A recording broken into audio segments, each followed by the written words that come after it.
बिहार में सरकार की सूरत बदल गई। एनडीए की जगह महागठबंधन की सरकार हो गई। बीजेपी सत्ता से विपक्ष में पहुंच गई तो अब विपक्ष की भूमिका निभा रहा महागठबंधन सत्ता में आ गया। इतना सब कुछ हो गया, लेकिन मुख्यमंत्री फिर भी नहीं बदला। नीतीश कुमार सीएम थे और वो ही सीएम रहेंगे। ऐसे में सवाल उठ रहे हैं कि आखिर नीतीश कुमार ने क्यों बदला गठबंधन। देखिए ये रिपोर्ट।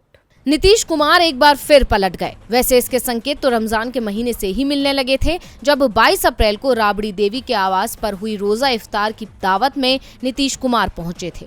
इससे पहले आरजेडी के लिए नीतीश कुमार पलटू राम से फिर चाचा नीतीश कुमार बन चुके थे। संकेत तभी से मिलने लगे थे कि नीतीश कुमार बीजेपी से नाराज हैं, लेकिन वो गठबंधन तोड़ने का फैसला नहीं ले पा रहे थे। इस बीच बिहार में ऐसी घटनाएं सामने आई जिसने नीतीश को बीजेपी से गठबंधन तोड़ने का फैसला करने के लिए मजबूर कर दिया। दावा किया जा रहा है कि बीजेपी के इशारे पर बिहार में ऑपरेशन शिंदे लॉन्च हो चुका था, यानी जिस तरह से महाराष्ट्र में शिवसेना को तोड़ा गया वैसा ही कुछ बिहार में हो रहा था। इसके लिए मोहरा बनाया गया आरसीपी सिंह को। आरसीपी सिंह केंद्र में मंत्री थे, जेडीयू के बड़े नेता थे, नीतीश के करीबियों में उनकी गिनती थी। यानी जिस तरह की पकड़ शिवसेना में एकनाथ शिंदे की थी, वैसा ही रसूख आरसीपी सिंह का जेडीयू में था।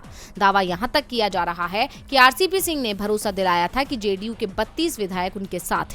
सेंधमारी की कोशिश कांग्रेस में भी शुरू हो गई थी, लेकिन इसकी भनक नीतीश कुमार को लग गई। इसके बाद जेडीयू ने बिना किसी शोर शराबे के ऑपरेशन आरसीपी सिंह लॉन्च कर दिया। आरसीपी सिंह को पहले राज्यसभा से आउट किया गया, मजबूरन उन्हें मंत्री पद छोड़ना पड़ा। पटना में जिस बंगले में आरसीपी सिंह रहते थे उसे खाली कराया गया और बाद में उन पर भ्रष्टाचार का आरोप लगाकर पार्टी से इस्तीफा देने के लिए मजबूर कर दिया गया। आरसीपी सिंह के खिलाफ नीतीश कुमार की नाराजगी का सबसे बड़ा कारण बना एक टेप।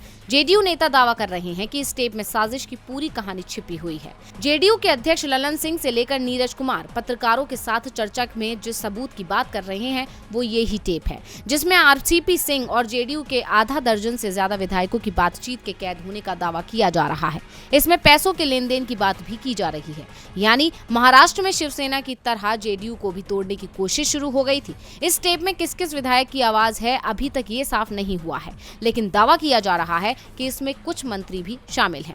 नीतीश कुमार ने बीजेपी से गठबंधन तोड़ने का ऐलान करते समय भी कहा कि बीजेपी ने जेडीयू को कमजोर करने की कोशिश की, हमें अपमानित किया गया, जिसके बाद हमारे पास कोई विकल्प नहीं है कि गठबंधन तोड़ दिया जाए।